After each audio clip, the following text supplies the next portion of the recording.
Maintenant, cela n'a rien à voir avec les combats où nous serons quand nous estimons que ce sont des combats de principe, quand nous estimons que ce sont des combats pour la République. Parce qu'il ne faut pas oublier quand même que, en tant que politique, nous devons donner des bons signaux aux populations.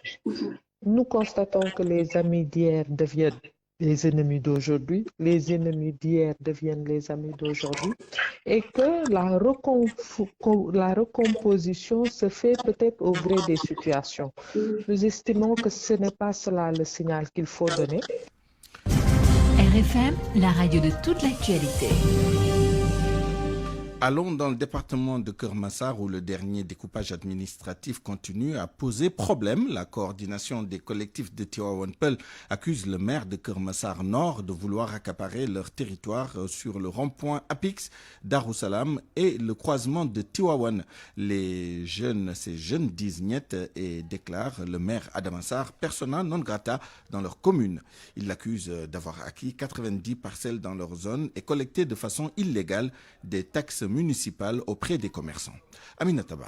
Les jeunes de Tivaouane Peulh s'insurgent contre le maire de la commune de Keur Massar Nord. Selon eux, Adamassar veut élargir son territoire communal en accaparant cette assiette foncière partant du rond-point Apix à Darussalam en passant par le croisement Tivaouane Peulh. Ibrahim Ba, membre de la coordination des collectifs de la commune de Tivaouane Peulh. Pour exprimer notre profond mécontentement envers le maire de la commune de Keur Massar Nord, Adamassar, dont les actions dépassent les limites de sa juridiction. Le cœur de notre problème réside dans la zone s'étendant du croisement de Tivaouane Peulh jusqu'au croisement Apix. Le maire Adamassar affirme que cette zone appartient à sa commune, ce qui est totalement faux. Le décret numéro 2021-687 du 28 mai 2021 portant création du département de Keur Massar et le décret numéro 2021-680 portant cession de la commune de Keur Massar ne mentionne aucun transfert d'une portion de la commune de Tivaouane Peulh Niag vers Keur Massar Nord. Selon ses habitants de Tivaouane Peulh, le maire de Keur Massar Nord, Adamassar, a acquis de façon illégale 90 parcelles dans cette zone, des pratiques qu'il fait avec la complicité de leur maire, Maman Sorna Diop, dénonce-t-il. Ces temps-ci, le maire Adamassar est revenu à la charge d'abord, à travers ses services collectés des fonds sur les commerçants s'établissant dans cette zone. Comment peut-il demander de l'argent à des commerçants stationnés au croisement Apix? Le maire, nous savons que vous êtes obnubilé par votre projet de lotissement parcelle sur les 2 hectares situés au croisement d'Apix. Mais nous vous disons que ce projet ne passera pas, même sans l'appui de notre maire, devenu le premier étranger de la commune. Les membres de la coordination des collectifs de Tivaouane Peulh appellent les autorités étatiques à trancher ce découpage administratif qui continue de créer des tensions. Aminata Ba, Keur Massar, Radio Média. Le maire de Keur Massar Nord, Adamassar, qui promet une réplique à ces accusations incessamment. Parlons maintenant de ce litige foncier à Ndiakhirat. Un proche du maire de Sangalkam a été interpellé pour avoir enfreint un arrêté préfectoral interdisant toute action sur le site de Khaloudjoula. La famille khéridienne à l'origine de l'alerte se félicite de cette décision et demande au sous-préfet de revoir sa position sur ce dossier.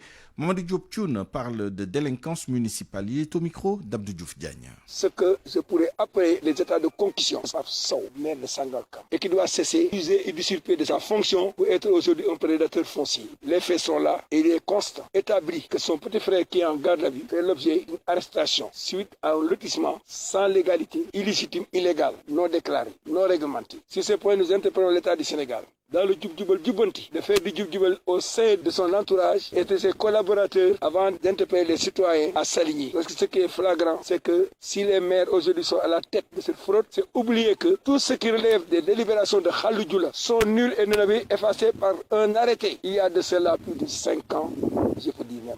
Ces notifications que le maire est en train de délivrer sur des notifications, cette doublure constitue aujourd'hui des éléments clés qui peuvent indexer la délinquance municipale qui se passe à Sangalkam. Et l'État doit agir au plus vite avant que cela ne déborde. Parce que rien ne sera toléré, plus jamais. Le sous-préfet a été interpellé, mais malheureusement, il intervient pour qu'on libère les gens à laquelle demande. Il n'y a pas eu de suite favorable. Le matériel saisi confisqué, il ordonne de les restituer. Il est pour l'exécutif ou il est pour lui-même. Des questions qu'on se pose. Mais nous n'avons pas, en tout cas, la confiance qu'il est avec nous, ou qu'il est avec la loi, ou qu'il est avec l'exécutif. C'est dommage. On est lundi 10 février 2025, il est 12h14 et on est toujours sans nouvelles des 5 pêcheurs portés disparus depuis lundi dernier. Ils avaient quitté Rufisque le 3 février pour une journée de pêche. Le président du réseau des quais de pêche du Sénégal dénonce une inertie du ministère des Pêches et de la direction de la surveillance des pêches maritimes face à cette énième disparition en mer.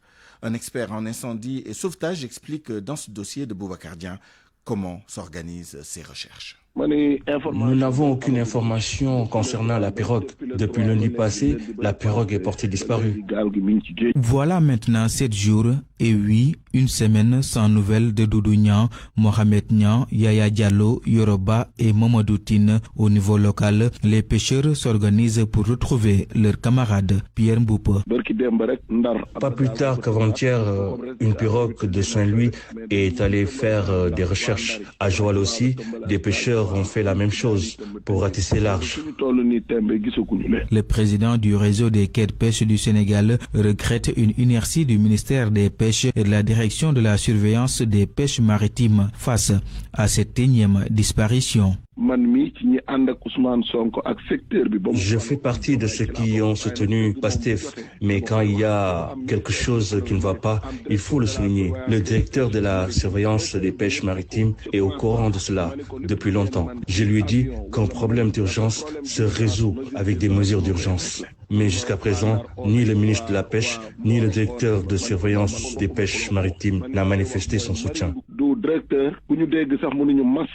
Sauf que, selon le colonel Mamadou Fofana, il y a toute une procédure à respecter. Il est expert en sécurité incendie et sauvetage. Deuxième remontée, le représentant du ministère de la Pêche qui est au... C'est anormal que le projet de système de géolocalisation soit bloqué pour des questions d'intérêt crypto-personnel. Chacun veut faire du lobbying pour espérer en gagner quelque chose. Nous demandons à l'État de nous proposer le meilleur système de géolocalisation. Si cela était effectif, on aurait évité ces cas de disparition en mer. Ça, c'est pour faire la recherche en mer. Cette nouvelle disparition de pêcheurs soulève encore la question du système de géolocalisation des pirogues de pêche artisanale. Le président de la prévention des conflits des comités locaux de pêche artisanale n'y va pas avec le dos de la cuillère. Les jours passent et les espoirs de retrouver les 5 pêcheurs disparus s'amenuisent. Famille, proches, amis et collègues croisent les doigts et s'en remettent au bon Dieu.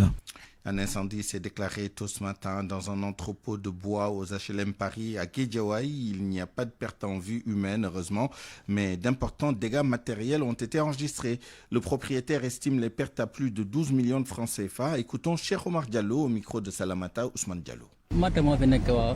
Il y a du bois ici. C'est vers 6 h du matin qu'un voisin m'a appelé. Quand je suis venu, j'ai vu que tout le parc a pris feu et c'est hier seulement que j'ai fait une nouvelle commande de bois. Je pense que l'incendie est dû à ce tas de poubelles qui est là-bas. C'est certainement la cause. J'ai perdu une valeur de 12 millions de francs CFA. Vous voyez, les sapeurs sont encore là pour essayer d'éteindre le feu. Ils font tout le possible pour maîtriser les flammes. Avant de boucler la première partie de cette édition, évoquons les conséquences, l'une des conséquences du départ de l'armée française du Sénégal. Beaucoup de travailleurs vont être licenciés, vous le savez. Alors, nous faisons focus sur leur sort. L'employeur invoque le cas de force majeure. Question, vont-ils être indemnisés, ces travailleurs licenciés, et à quelle hauteur le cas échéant? Mohamed Ali Mouba nous explique. Quel que soit le motif invoqué, les licenciés des bases militaires françaises vont recevoir des pécules de licenciement. L'employeur ne peut en aucun cas se dérober. Maïsen Diakhaté, inspecteur du travail. Si les conditions sont réunies, tout employeur peut invoquer un cas de force majeure. Le cas de force majeure, comme l'a défini la jurisprudence, c'est un fait qui est en tout cas imprévisible, c'est un fait qui est extérieur. Et c'est un fait qui est inévitable. Et si ces conditions sont réunies, l'employeur peut invoquer le cas de force majeure pour résilier un contrat de travail, surtout lorsqu'il s'agit d'un contrat à durée déterminée. Et pour le cas du contrat à durée indéterminée, là c'est le code du travail qui pose les conditions. Il faut la faute du travailleur pour justifier son licenciement, pour vraiment faute lourde ou faute simple. Il faut sa démission ou bien tout simplement l'employeur peut invoquer un motif économique pour rompre le contrat du travail. Donc dans toutes ces situations-là, un contrat de travail peut être rompu. Ici, le caractère du licenciement n'est pas abusif, mais la loi a tout prévu, le cas de force majeure, qui couvre en vérité un large spectre. Dans tous les cas, le travailleur peut prétendre à ses droits, puisque le fait qui est invoqué lui est extérieur. Donc ce n'est pas un fait qui est imputable au travailleur. S'agissant d'un CDD, le travailleur a droit à ce qu'on appelle l'indemnité de fin de contrat. Maintenant, en ce qui concerne le contrat à durée indéterminée, le travailleur peut prétendre à tous les droits, à savoir l'indemnité de préavis, l'indemnité de licenciement. Le travailleur également peut invoquer des dommages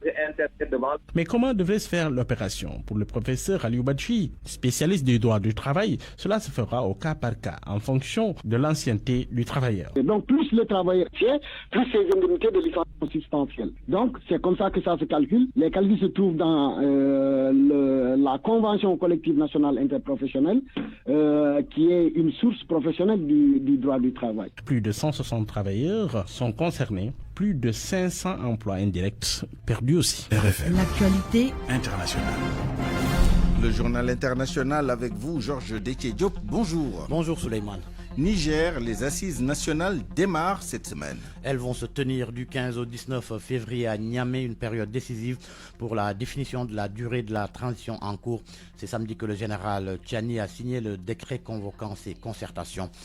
Nafisa Toussila. Ces assises, qui s'inscrivent dans le cadre de la refonte politique du Niger, serviront à élaborer un avant-projet de la charte de la transition, un document fondamental pour la structuration du processus de transition. Une commission nationale a été instaurée pour superviser les travaux des assises. Cette commission, créée par un décret signé par le général Abdourahmane Tchani, président du Conseil national pour la sauvegarde de la patrie, est chargée de proposer des recommandations sur la gouvernance future du pays. Elle est présidée par Mohamedou Harouna Djingarey, un chef traditionnel respecté et composé de hauts responsables, d'experts, de militaires ainsi que de représentants de la société civile. La commission se divise en 5 sous-commissions traitant des questions cruciales telles que la paix, la sécurité, la réconciliation nationale ainsi que la refondation politique et institutionnelle. Pas moins de 674 délégués sélectionnés par les militaires seront répartis dans ces 5 commissions pour définir la feuille de route de la transition.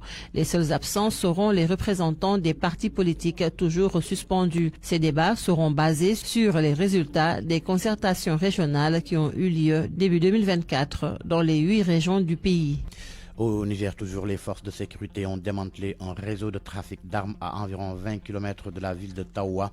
L'opération menée par la garde nationale a conduit à l'arrestation d'un suspect. Les forces de l'ordre ont saisi 7 fusils d'assaut, 25 chargeurs contenant 750 balles, 60 munitions supplémentaires, 268 cartouches ainsi qu'une moto et 639 000 francs CFA, environ $1,004 américains. En Libye, près de 50 corps de migrants retrouvés dans 2 fosses communes.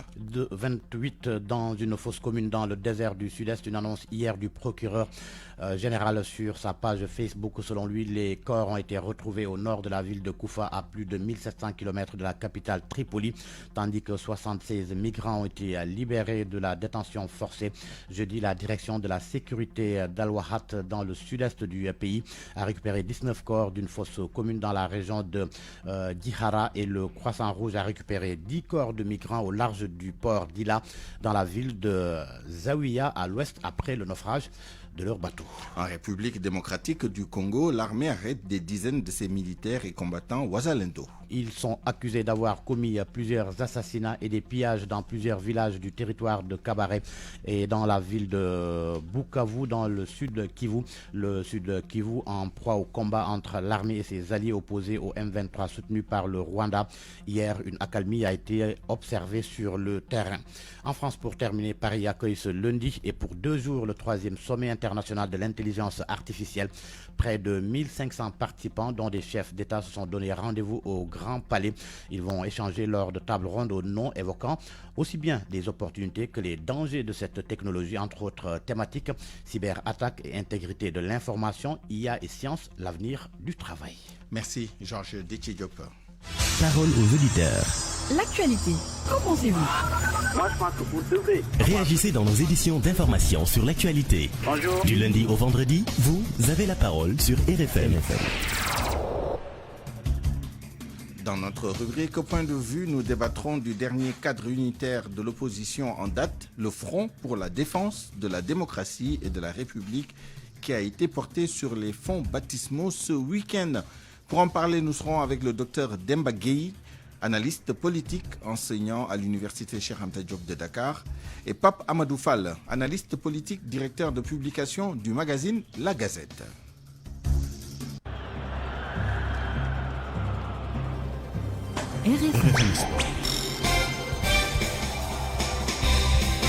Tout de suite, le journal des sports avec vous, Malal Junior Diagne. Bonjour. Bonjour, Suleiman. Lutte avec frappe, les amateurs attendent un combat explosif ce week-end, ou le week-end prochain. Le week-end prochain. Ce sera entre Front des Parcelles Assainies et Ama Baldé de Pikine. Combat revanche par procuration entre le roi des arènes Modou Lo et l'empereur des arènes Balla Gaye numéro 2, puisque Franc, le premier cité, est le poulain du roi des arènes Modou Lo qui est à ses côtés depuis le début de la préparation. Du côté d'Ama Baldé, c'est tout Pikine et Guédiawaye qui s'est mobilisé pour le pousser et le porter à la victoire, ce qui promet un choc explosif non seulement dans les gradins avec une mobilisation attendue, mais dans l'arène. Ça promet, puisque les deux lutteurs ont juré lors de leur dernier face-à-face de ne faire aucun cadeau à leur adversaire. Abdoulaye Dembélé, journaliste sportif spécialisé dans les questions de la lutte, analyse cette affiche de Al-Warak Production. Le combat entre Ama Baldé et Franc sera un combat très explosif. C'est un derby entre Pikine et Parcelles Assainies de Dakar. Vous savez que depuis quelque temps, il y a une certaine délocalisation des grands derbys des arènes. Parce que dans le temps, on parlait souvent des derbys entre Pikine et Fass, Pikine l'écurie Sérère ou bien écurie Thiaroye ou écurie Waalo. Mais depuis les 10 années derrière, les derbys sont orientés vers la grande banlieue de Dakar. Voilà pourquoi les combats entre les Parcellois et les Pikinois polarisent toutes les attentions. D'abord, parlons de Franc. Au niveau de Pikine, il a fait 4 incursions et il a tous réussi ces incursions-là. Il faut dire que d'abord, il avait battu Diarra 2, qui est de Pikine, une écurie Ramdan de Pikine. Il a battu également Nguer, qui était un poulain de Eumeu Sène. Il a battu Tyson 2, qui est jusqu'à présent un poulain de Eumeu Sène à l'écurie Taïsingue. Et également, il a pris le dessus sur Sok, qui est pensionnaire de l'écurie Hamsa Tiosan de Pikine. Voilà pourquoi, quand il a réussi ces 4 combats-là à Pikine, il a dit aucun champion de Pikine n'est capable de le terrasser. Voilà pourquoi ce combat-là a un enjeu capital. Football à présent, Ligue 1, les ténors ont perdu ce week-end. Les ténors ont tous perdu. D'abord, le leader, l'US Gorée, qui a chuté ce week-end, mais également Jaraaf de Dakar. Teungueth FC également a été battu. Ces 3 équipes ont respectivement perdu face à Agel de Rufisque, face à la Sonacos de Diourbel et à l'Union sportive de Ouakam, ce qui a donc comme conséquence un statu quo en haut du classement, puisque Gorée reste leader avec 28 points, suivi du Jaraaf de Dakar qui en a 25. L'équipe de Walidane arrive à la 3e marche du podium, alors que le champion en titre, l'équipe de Teungueth FC, est actuellement 12e avec seulement 15 unités au compteur. La bonne affaire reste la victoire de la Linguère de Saint-Louis, qui est venue à Dakar s'imposer devant Oslo 1-0, ce qui permet donc au Samba Linguère de quitter définitivement les zones rouges de la Ligue 1 sénégalaise pour se positionner à la 11e place. Ce lundi, dans l'après-midi, l'équipe lanterne rouge avec les HLM de Dakar qui joue contre l'équipe de Pikine. Les HLM et Pikine également ont besoin de points pour respirer, mais pour espérer également quitter la zone rouge de cette Ligue 1 sénégalaise sous les manières. Merci, Malal Junior Diagne. Avant d'aller au bureau, avant de commencer votre journée et que vous dégusterez tout au long de la journée, voilà ce qu'il vous faut. Le café Toraldo, du pur Arabica, les meilleures graines sélectionnées par des experts du café. Existe en capsule ou en emballage classique. Une expérience de dégustation exceptionnelle à faire vibrer vos papilles. Découvrez la diversité des cafés Toraldo. À chacun son Toraldo. Pour vos commandes, appelez au 78 717 11 11 ou au 76 456 12 13. Nos produits sont disponibles partout au Sénégal. Le must du café, c'est des cafés Toraldo. Café Toraldo, le must du café, vous offre la revue de presse. La revue de presse qui est signée par Mohamed Ali Mouba. Bonjour. L'opposition sénégalaise se réveille avec la mise en place d'un front destiné à faire face à Sonko et Diomaye. L'opposition sénégalaise renaît de ses cendres. Le FDR voit le jour et se dresse contre le régime Constate Libération. L'opposition fait bloc face au régime Diomaye. Sonko relève les quotidiens. Ce sont 11 partis et mouvements font bloc contre les politiques néfastes du pouvoir pastéfien, prévient Tribune. L'opposition fait bloc 71 engagés. Le PDS grand absent. Le FDR promet d'engager dans les prochaines semaines des actions décisive. Khalifa Sall annonce la couleur de la radicalité. Le journal Le Quotidien rapporte le FDR promet d'apporter un soutien actif à l'ensemble des luttes engagées par les forces vives, défendre le droit socio-économique contre les agressions du pouvoir pastéfien. Le FDR promet d'engager dans les prochains jours des actions décisives autour des exigences suivantes, que sont la défense de la liberté et des droits démocratiques et notamment la libération immédiate et inconditionnelle de tous les prisonniers dits politiques et la fin des persécutions contre les opposants, les journalistes et les voix critiques. Khalifa Sall et compagnie donc annoncent la couleur. Mais le confrère Notko Amadouba et son mouvement politique sont en train de casser la dynamique. L'ancien candidat à la présidentielle et ses camarades ne veulent pas s'allier, je cite, avec des hommes politiques qui lui ont tourné le dos lors des 2 derniers scrutins. L'opposition et les défis donc de l'unité pendant qu'on y est, elle devrait en avoir besoin et pour cause. Un des leurs et pas des moindres convoqué ce jeudi. Farbangom face au juge ce jeudi, informe l'Observateur. Le député maire des Agnam convoqué le 13 février à midi, constate l'Observateur, pour faire face au collège des juges d'instruction du pôle judiciaire financier. Le confrère constate que d'autres convocations sont déjà prêtes pour des hommes d'affaires de haut cadre de l'administration publique et des patrons de SCI. Des soutiens du responsable Lapère dénoncent une cabale politique. Ses partisans à Paris, dans les rues ce week-end, promettent de marcher sur l'ambassade. Les militants de Kermassar dénoncent le musellement d'un opposant qui dérange, écrit le journal Les Échos. L'AS parle de mobilisation double XL à Paris, mais à Kermassar, le journal note que le sous-préfet a interdit la manifestation. En attendant d'en savoir davantage, focus sur les licenciements, les pertes d'emploi suite à la fermeture de la base militaire française au Sénégal. Le journal Les Échos note que 162 Sénégalais en tout vont être renvoyés le 1er juillet prochain. L'inspection générale du travail a été mise à contribution, saisie pour un accompagnement. Le journal note que c'est là un coup dur pour ces travailleurs. Walfatri relève que les pertes d'emploi vont plus loin. On licencie partout, dans tous les secteurs. On perd de l'emploi. Au-delà des bases militaires françaises, il n'y a que des Sénégalais vont perdre leur emploi avec le gel des activités de l'USAID, sans parler des milliers d'emplois perdus dans le BTP du fait des mesures de Ousmane Sonko, des purges à la Nazaire, à la CDC, au Protonome de Dakar ou encore dans la presse sénégalaise. Tribune note que plus d'un millier de Sénégalais vont aller au chômage. Le journal interroge l'efficacité du régime de Diomaye et Sonko qui ne crée pas de l'emploi mais en font perdre. Recrudescence des cas de diarrhée et de vomissement chez les enfants, danger chez les tout petits, relève le journal LAS. Le journal note des cas de diarrhée et de vomissement qui sévissent de manière inquiétante au Sénégal, en particulier chez les enfants. Une situation qui suscite inquiétude. Pédiatre au service d'accueil d'urgence d'Albert Royer, Dr Fatoumata Fofana, confirme l'occurrence des pathologies qui affectent un nombre impressionnant de mômes à l'hôpital d'enfants Albert Royer. Des mesures d'hygiène pour prévenir les cas de diarrhée et de vomissement. Bonne nuit à tous. Avant d'aller au bureau, avant de commencer votre journée et que vous dégusterez tout au long de la journée, voilà ce qu'il vous faut. Le café Toraldo, de pur Arabica, les meilleures graines sélectionnées par des experts du café. Existe en capsule ou en emballage classique. Une expérience de dégustation exceptionnelle à faire vibrer vos papilles. Découvrez la diversité des cafés Toraldo. À chacun son Toraldo.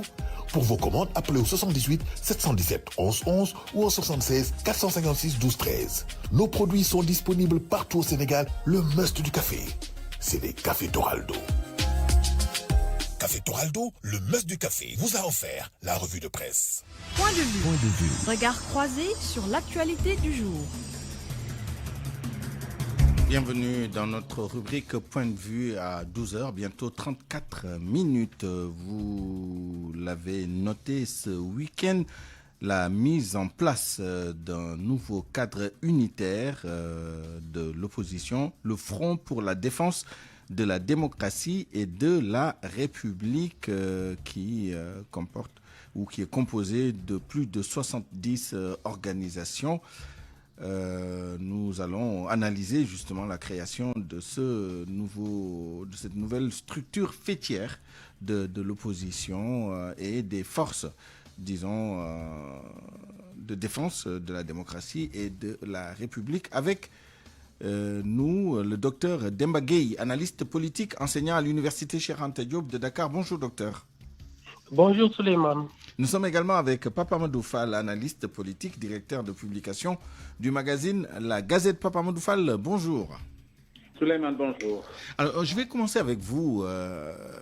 Autant que je me rappelle, les cadres unitaires de l'opposition, que ce soit strictement politique ou avec d'autres organisations, habituellement se mettaient en place à la veille d'élections ou de grandes échéances électorales.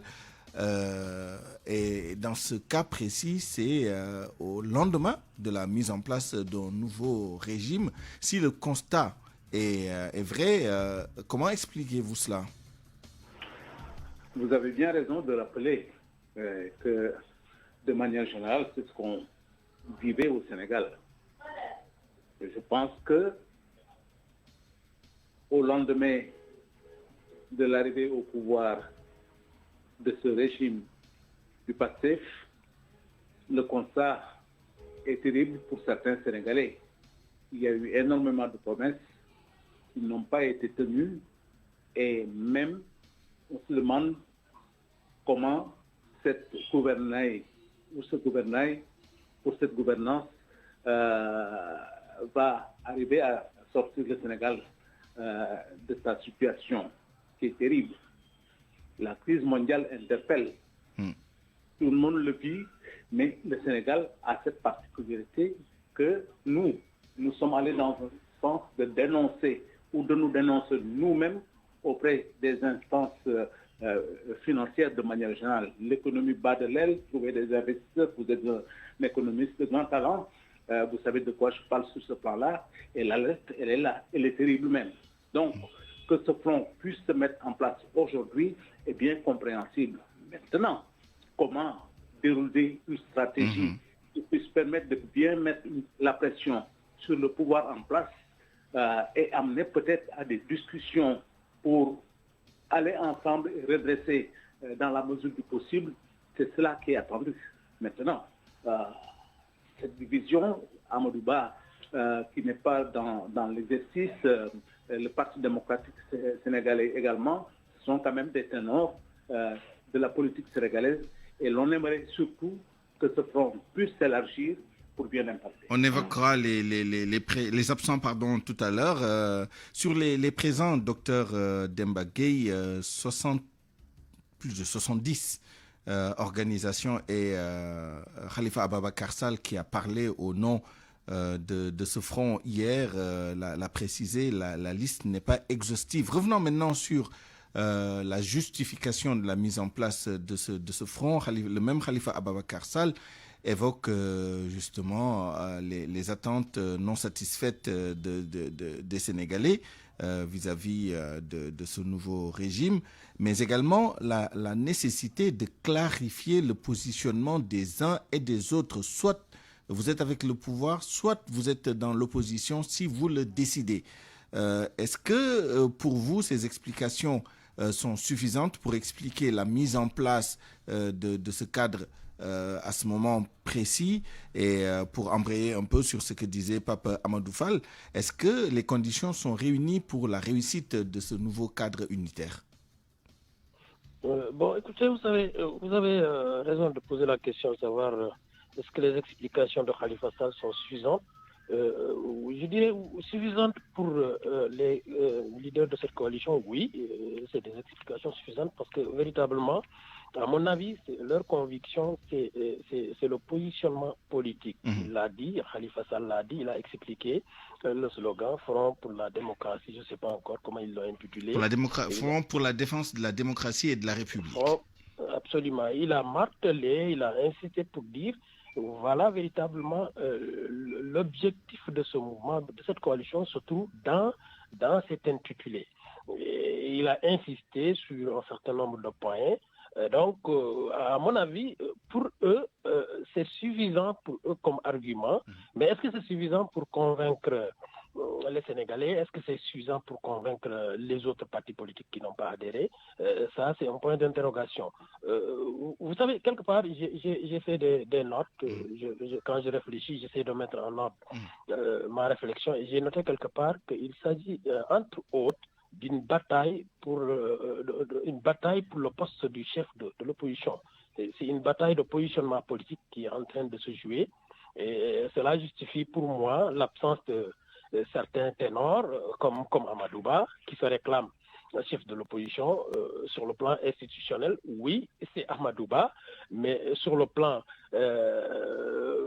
informel, il y en a d'autres qui se réclament de ce leadership parce qu'ils pensent que le chef de l'opposition, il ne s'agit pas c'est pas simplement des résultats électoraux, mais également c'est la présence sur le terrain. Donc il y a entre autres objectifs cette bataille de positionnement politique qui véritablement permettra à ces gens-là d'occuper le terrain et d'être véritablement ce qu'on appelle le leader de l'opposition. À mon avis, contrairement aux déclarations faites par certains compagnons de Amadouba, à mon avis, le véritable enjeu de l'absence de Amadouba, c'est ce positionnement politique. Mais Souleymane, vous savez, ce à quoi nous avons assisté, c'est du déjà vu. Khalifa Sall l'a dit, vous avez évoqué tout à l'heure le cas de Yewwi Askan Wi qui a été formé en 2021. Il y a un an des élections de 2022. Ce type de coalition, on peut l'assimiler à une coalition électorale, une coalition de circonstances, faite pour des stratégies politiques pour gagner des élections.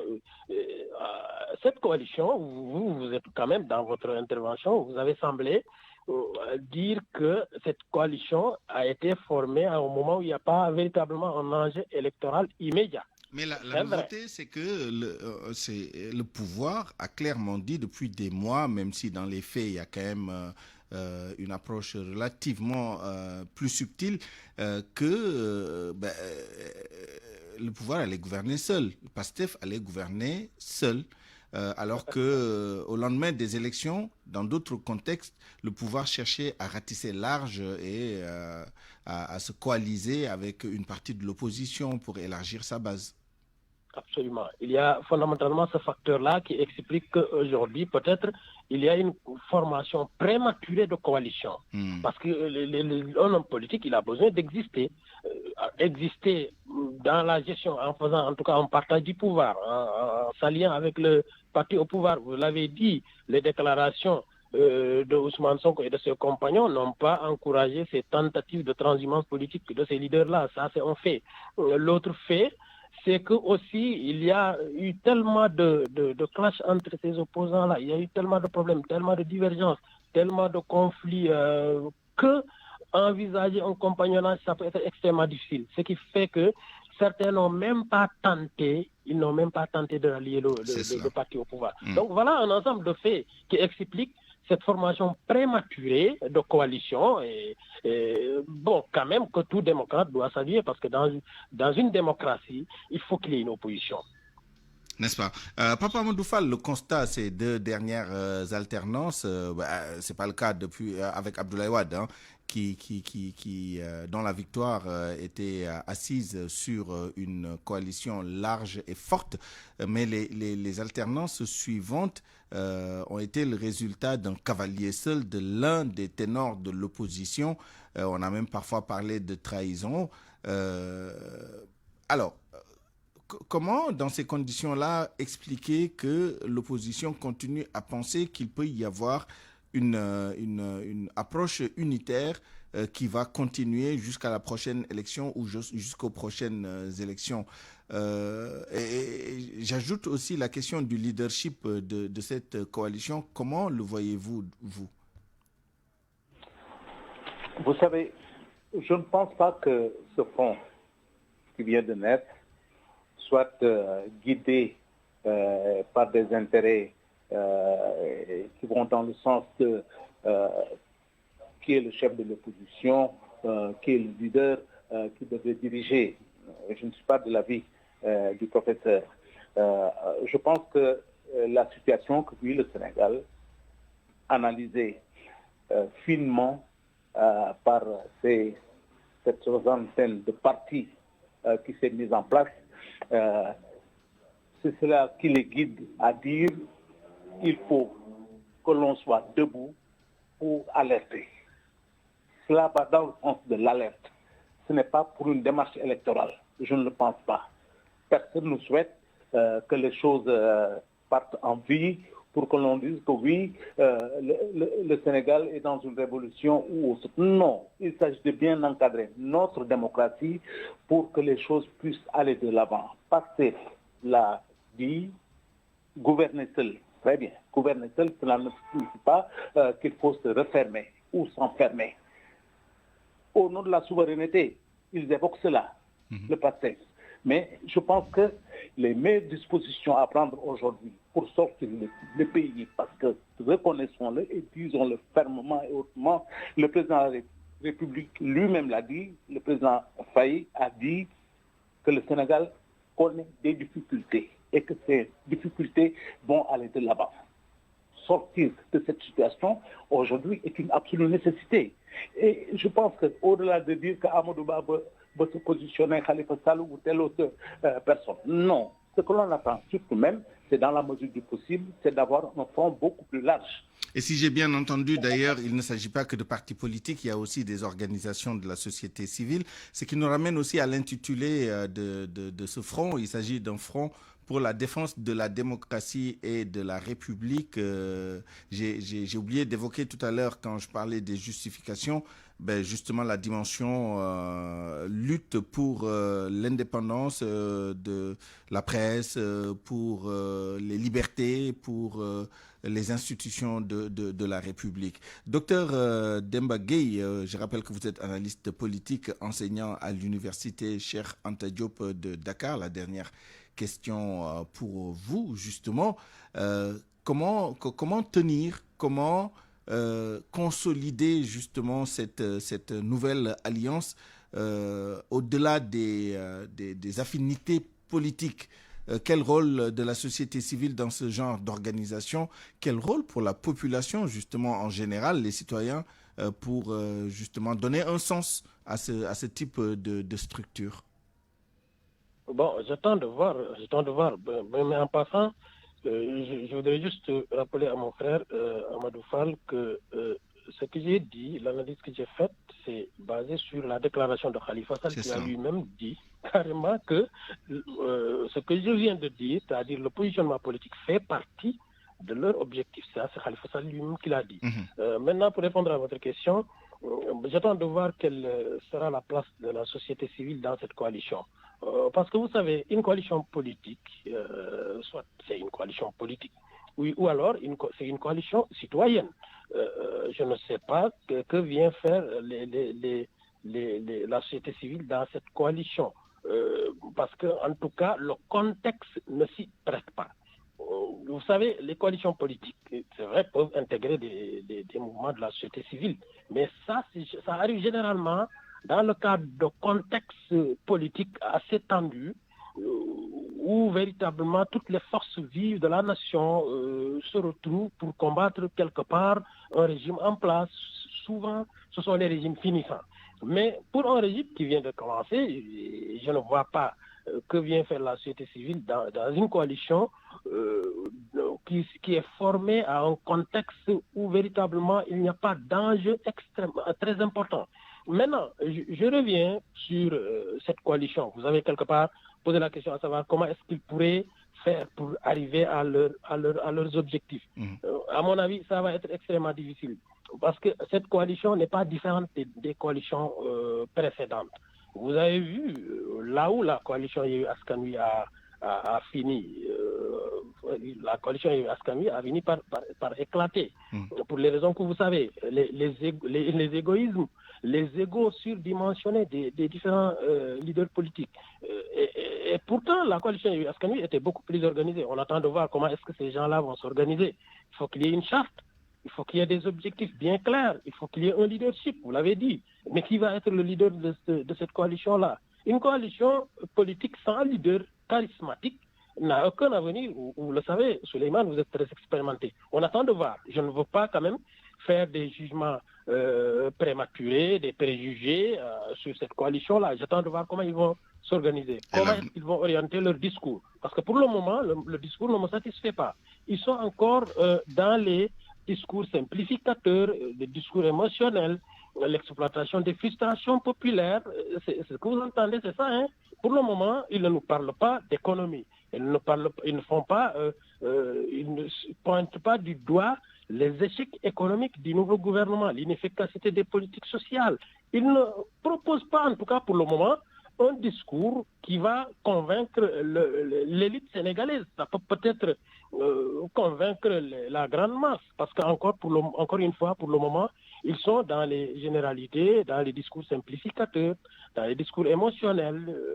Et pour moi, pour que cette coalition puisse prospérer et réussir, il faudrait que, c'est vrai que ça paye. Ce genre de discours, ça paye, vous le savez très bien, mais ça, c'est pas suffisant. L'avenir nous dira en tout cas comment tout ça va se développer. On vous a bien entendu et on vous a tous les deux bien compris et nous vous retrouverons tous les deux dans la version Wolof de ce débat pour poursuivre donc cette discussion. Pour l'instant, à 12h50, c'est la fin de cette édition. Je vous remercie de l'avoir suivi. Merci à toute l'équipe qui l'a préparé et réalisé. El Hadj Ndiogou Diène à la rédaction en chef d'édition Anna Rocha, à la mise en onde Abdoulaye Diop, Alioune Ba à la production. Retrouvez El Hadj Ndiogou Diène à 13h pour le grand journal en Wolof. Excellente suite des programmes sur la RFM. Au revoir.